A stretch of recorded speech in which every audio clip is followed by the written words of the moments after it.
अन्य मुस्लिम जो हैं समुदाय के लोग वो वक्फ में नहीं हो सकते हैं। तो ये कई ऐसे फैसले हैं सुप्रीम कोर्ट की तरफ से जो कि सामने आए हैं। कलेक्टर का फैसला भी अंतिम होने के बाद पर सुप्रीम कोर्ट की तरफ से फैसला किया गया है और कई ऐसे बिंदु हैं। सुप्रीम कोर्ट की इस फैसले पर सबकी निगाहें टिकी हुई थी। वक्फ बोर्ड संवैधानिक है या असंवैधानिक है, काफी समय से चर्चा थी। 22 मई को फैसला सुरक्षित रख लिया गया था, जिसके बाद आज फिर से फैसला सुनाया गया है और कई ऐसे मुद्दे हैं जिस पर सुप्रीम कोर्ट ने अपना फैसला सुनाया। कुछ धाराओं पर विवाद अभी भी बना हुआ है और 5 साल प्रैक्टिसिंग मुस्लिम होने की शर्त पर फिलहाल स्टे लगा दी गई है। हालांकि इसका जिम्मेदारी मान ली गई है। सरकार जो क्लेम करती थी कि हमारी प्रॉपर्टी है तो वक्फ बोर्ड नहीं तय करेगा, ट्रिब्यूनल नहीं तय करेगा, वो बात खत्म हो गई है। तो मेरा कहना यह है कि बाय एंड लार्ज बहुत सारी बातें हमारी स्वीकार कर ली गई है तो हम समझते हैं कि बड़ी हद तक सेटिस्फैक्ट्री है।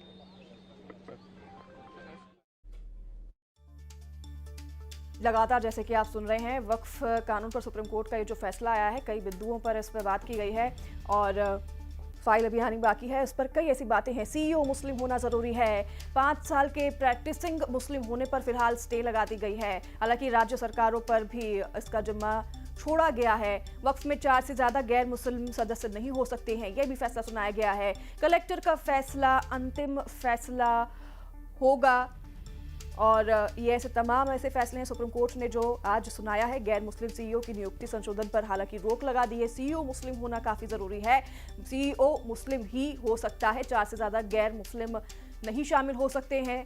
सुप्रीम कोर्ट ने यह भी फैसला सुनाया। रजिस्ट्रेशन का प्रावधान किसी तरह से भी नया नहीं किया गया है और पूरे कानून पर स्टे लगाने का कोई भी आधार फिलहाल सुप्रीम कोर्ट की तरफ से नहीं आया है। इस पर कोई भी फैसला नहीं आया है। तो कई ऐसे बिंदु हैं जिस पर कि आज सुप्रीम कोर्ट में फैसला सुनाया गया है। सबसे बड़ी बात कि सीईओ वक्फ बोर्ड का मुस्लिम ही होगा और कलेक्टर का फैसला अंतिम फैसला नहीं होगा। तो ये कुछ ऐसे फैसले हैं जो कि बहुत बड़े माने जा सकते हैं। एक तरह से सीधी तौर पर केंद्र सरकार को चुनौती देते हुए कलेक्टर का फैसला अंतिम नहीं माना जाएगा, ये बड़ी बात कह दी है सुप्रीम कोर्ट ने। और जो भी वक्फ बोर्ड का सीईओ होगा वो मुस्लिम ही होगा। इसी के साथ 5 साल से ज्यादा प्रैक्टिसिंग मुस्लिम रिलीजन का होना, इस पर भी फिलहाल रोक लगा दी है वक्फ में शामिल होने के लिए आपका, क्योंकि ये आम सी बात है कि हीर एक्सप्रेस को देखना मत भूलिएगा 12 सितंबर को आपके नजदीकी सिनेमा घरों में। सेवा का संकल्प लेकर विकास पथ पर बढ़ते जाना है। स्वस्थ नारी सशक्त परिवार मंत्र यही अपनाना है। यशस्वी प्रधानमंत्री श्री नरेंद्र मोदी जी विकसित भारत के निर्माण में महिलाओं के स्वास्थ्य को सर्वोपरि मानते हैं। मुस्लिम होगा वही वक्फ कर पाएगा, उसको माननीय सुप्रीम कोर्ट ने स्टे किया है। बाकी और सारी मांगे नकार दी गई हैं। जहां तक बात ये थी कि ये डीएम के यहाँ सुनवाई होगी या ट्रिब्यूनल में, उस पर भी स्पष्ट कर दिया है कि जो मामले ट्रिब्यूनल में चल रहे हैं उसकी ट्रिब्यूनल में ही सुनवाई होती रहेगी।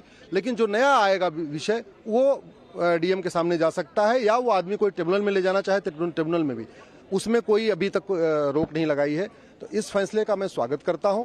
मैं आशा करता हूं कि माननीय सुप्रीम कोर्ट जल्दी से इसकी फाइनल हियरिंग कर देगा और इसका फाइनल डिसीजन भी जल्दी आ जाएगा। कुछ वर्गों को संरक्षण देने की आवश्यकता है, कोर्ट ने ये भी कहा। देखिए, बहुत सीधी सी बात है, वक्फ का मामला इतने दिन से है और लगभग 40 लाख एकड़ जमीन पे, देश भर में 40 लाख एकड़ जमीन पे वक्फ बोर्ड ने कब्जा अपना दावा ठोक रखा है। ये कोई छोटी मोटी जमीन नहीं है, 2 एकड़ 4 एकड़ की मामला नहीं है, 40 लाख एकड़ का मामला है। तो इसके ऊपर पूरे देश में कानून होना चाहिए और जो नया कानून आया है मैं उसका समर्थन करता हूं, इसीलिए मैंने पीआईएल फाइल किया था। वरुण सिन्हा जी हैं जो हिंदू पक्ष की तरफ से हैं, साथ में विष्णु गुप्ता भी हैं और उनके वकील जो हैं बाकायदा बात करते हैं। वरुण सिन्हा जी, पूरा जो आज जिस तरह से कोर्ट का आज फैसला आया है, इसको आप कैसे देखते हैं? देखिए, सर्वप्रथम तो मैं कहूं कि जो विष्णु गुप्ता हिंदू सेना के राष्ट्रीय अध्यक्ष, उनकी भी याचिका थी और साथ ही साथ सतीश अग्रवाल जो हिंदू महासभा के भूतपूर्व उपाध्यक्ष, उनकी भी याचिका थी। आज का जो माननीय सर्वोच्च न्यायालय का अंतरिम आदेश है वह स्वागत योग्य है। आज माननीय सर्वोच्च न्यायालय ने दोनों पक्ष के हितों को ध्यान में रखते हुए अंतरिम राहत दिया है। इस अंतरिम राहत के माध्यम से पहली बात कि जो मुस्लिम पक्ष के द्वारा जितने भी वक्फ अमेंडमेंट कानून थे उसको चैलेंज दिया गया था, जिसको कि माननीय सर्वोच्च न्यायालय ने अपने आदेश में हर सेक्शन की व्याख्या की है। सेक्शन 3R से लेकर के सेक्शन 24 तक का उन्होंने व्याख्या किया है, लेकिन उस पर किसी भी तरह का अंतरिम राहत मुस्लिम पक्ष को नहीं दिया गया है, यानी कि वो सारे अमेंडमेंट जो है वो लागू होंगे। दूसरी बात कहा गया है कि जो वक्फ प्रॉपर्टी का जो रजिस्ट्रेशन था उस पर किसी तरह का इंटरिम ऑर्डर नहीं दिया गया है। तीसरी बात कहा गया है कि वक्फ बोर्ड में नॉन मुस्लिम्स को मेंबर बनाने की जो अमेंडमेंट थी उसको पहले ये 5 थी संख्या, उसको माननीय सर्वोच्च न्यायालय ने 3 कहा कि 3 non Muslims out of 11 members of the Waqf board 3 non Muslims हो सकते हैं। चौथी बात माननीय सर्वोच्च न्यायालय ने कहा कि पहले रेवेन्यू ऑफिसर के रिपोर्ट के आधार पर कलेक्टर जो वक्फ की प्रॉपर्टी को इलीगल घोषित करके उसको पोजीशन ले सकता था सरकार के पक्ष में, उसके लिए माननीय सर्वोच्च न्यायालय ने आज कहा कि सेपरेशन ऑफ पावर के आधार पर कोई भी टाइटल राइट, टाइटल इलीगलिटी ये कानून के प्रक्रिया के हिसाब से होना, अदालतों के द्वारा होना चाहिए। इसलिए कहा कि ट्राइब्यूनल और हाई कोर्ट ही प्रक्रिया का पालन करके इलीगल, अनऑथराइज्ड या गैर कानूनी वक्फ डिक्लेयर कर सकती है, तब सरकार उसको अपने पोजीशन में ले सकती है। पहले क्या था कि रेवेन्यू ऑफिसर के आधार पर डीएम उसको डिक्लेयर कर सकता था, तो उस पर अंतरिम राहत आदेश लगा दिया कि वो ऐसा नहीं होगा। चौथी बार उन्होंने कहा कि जो इस्लाम जो प्रैक्टिस 5 साल करेगा वही वक्फ कर सकता है। तो उस पर आपको याद होगा कि जब हियरिंग चल रही थी तो माननीय सॉलिसिटर जनरल श्री तुषार मेहता ने अदालत से दरखास्त किया था कि इस प्रोविजन को आप अपने डिस्क्रिप्शन के हिसाब से मोल्ड कर सकते हैं। उसी आधार पर आया कि जो 5 साल का प्रोविजन था इस्लामिक लॉ प्रैक्टिस का, उसको स्टे कर दिया गया। वरुण सर, मैं ये भी समझना चाहता हूँ, आम बोलचाल की भाषा में आपसे समझना चाहता हूँ, बहुत सारी ऐसी प्रॉपर्टी जो सरकारी प्रॉपर्टी थी लेकिन वक्फ बोर्ड के द्वारा उसको कब्जा कर लिया गया जैसा आरोप लगता है, तो अब उस मामले पर सुनवाई कैसे होगी? क्या उसको किस तरह से लिया जा सकता है या नहीं लिया जा सकता है, इसको आप कैसे? देखिए, माननीय सर्वोच्च न्यायालय ने आज कहा है कि अगर गवर्नमेंट प्रॉपर्टी को वक्फ ने ले लिया है तो आप कानूनी प्रक्रिया यानी कि वक्फ एक्ट के तहत और अमेंडमेंट एक्ट के तहत जो प्रोविजन आपने बनाया है उस वक्फ को इलीगल डिक्लेयर करने का, उसका पालना करते हुए आप उसका पोजीशन ले सकते हैं। सिर्फ समय थोड़ा ज़्यादा लगेगा, लेकिन सरकार के पावर पर अमेंडमेंट पर किसी तरह का रोक नहीं है। दूसरा जो मसला है, जो डीएम वाला मसला है, डीएम वाले मसले में चलिए आप डीएम नहीं करेंगे, तब अगर किसकी जमीन है, किसकी संपत्ति है, इसका अधिकार डीएम को होता था, लेकिन अब जो प्रावधान है उस प्रावधान के तहत अब किसके पास जाएगा? कैसे ऐसा है कि डीएम जो है कोई भी सूट फाइल कर सकते हैं ट्राइब्यूनल के समक्ष और कोर्ट के समक्ष, और सूट फाइल करके वो उसको इलीगल डिक्लेयर करा करके उस पोजीशन को ले सकते हैं। ये बहुत क्लियर है। तो डीएम जो पहले खुद डिक्लेयर करते इलीगल, अब उनको उस कानून की प्रक्रिया के थ्रू जाना पड़ेगा, इतना ही अंतर आया है। एक तरह से कहा जा सकता है कि आपकी जो 2 याचिकाकर्ता के साथ में है, आपकी भी जीत है? हमारी पूरी जीत है, और मैं सुप्रीम कोर्ट के इस आदेश का बहुत ही स्वागत करता हूं। सारा हिंदू समाज स्वागत कर, सिर्फ हिंदू समाज नहीं, जितने भी नॉन मुस्लिम समाज है इसका स्वागत करते हैं। धन्यवाद। निश्चित तौर पे कहा जा सकता है रूबिका, जिस तरह से वरुण सिन्हा जी बता रहे थे कि वो इस फैसले से बेहद खुश हैं और जो भी फैसला है ये मानते हैं कि ये फैसला इनके फेवर में जाता है। तो जैसा कि आपने सुना, ये बहुत ही बड़ी हिंदू पक्ष अपने आप की जीत भी मांग रहा है, क्योंकि सरकार ने जो भी अमेंडमेंट लागू किए थे वक्फ में, उसे लेकर सुप्रीम कोर्ट ने इशू को एड्रेस किया है, और जो अभी कानून बनाया गया था उस कानून को बहुत हद तक जो वक्फ के प्रोटेक्शन के सिलसिले में जो बहस थी उसको एड्रेस करते हुए कोर्ट ने 4 बातें जो कही हैं जो इम्पोर्टेंट है। एक तो ये है कि जो वक्फ काउंसिल में जो मेंबर्स को वेग रखा गया था कि कौन आएगा, उसको लिमिट कर दिया है कि 4 से ज़्यादा नॉन मुस्लिम नहीं हो सकते। उसी तरह वक्फ बोर्ड की जहाँ तक बात है उसको भी काफ़ी वेग रखा था स्टैचूट में, तो उसको भी लिमिट कर दिया गया है कि 3 से ज़्यादा नॉन मुस्लिम नहीं हो सकते। जो 3 और मेन इश्यूज थे जिस पर यह कहा गया था कि चीफ एग्जीक्यूटिव ऑफिसर जो होते हैं सेक्शन 23 में जो पहले मुस्लिम होते थे, उसके बारे में काफ़ी बहस की गई थी।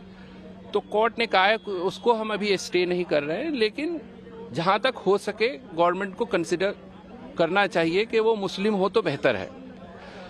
बाकी जो कोर इश्यूज थे उसमें ये था कि कलेक्टर का जो पावर था 3C में प्रोवाइजो जोड़कर कि जब तक वो प्रॉपर्टी डिसाइड नहीं हो जाती तब तक वो वक्फ नहीं मानी जाएगी और रेवेन्यू रिकॉर्ड में उसकी एंट्री नॉन वक्फ कर दी जाएगी, उसको कोर्ट ने क्लियरली स्टे कर दिया है। तो वो एक बहुत अच्छा ऑर्डर है वक्फ के प्रोटेक्शन के लिए, ये एक बहुत लैंडमार्क ऑर्डर है। तीसरी बात उसके बाद जो थी कि वक्फ बाय यूज़र के जो अनरजिस्टर्ड वक्फ बाय यूज़र है वो एक्ट के तहत प्रोटेक्टेड नहीं था, उसके बारे में बहुत क्लियरली कोर्ट ने स्टे ऑर्डर पास नहीं किया है, लेकिन उसके बारे में कुछ कहा गया है जजमेंट में, जो हम जब जजमेंट एक बार पढ़ लेंगे उसके बाद उस पर कुछ हम कह पाएंगे। बहरहाल ये ओवरऑल ये ऑर्डर काफ़ी अच्छा है। चूँकि अभी एंट्री में स्टेज पर ये ऑर्डर दिया गया है तो मैं समझता हूँ कि एंट्री में स्टेज पे वक्फ के प्रोटेक्शन के लिए काफ़ी अच्छा ऑर्डर है और हम इसको वेलकम करते हैं। जो प्रैक्टिसिंग मुस्लिम होने का एक प्रोविजन था उसको भी स्टे कर दिया गया है। जो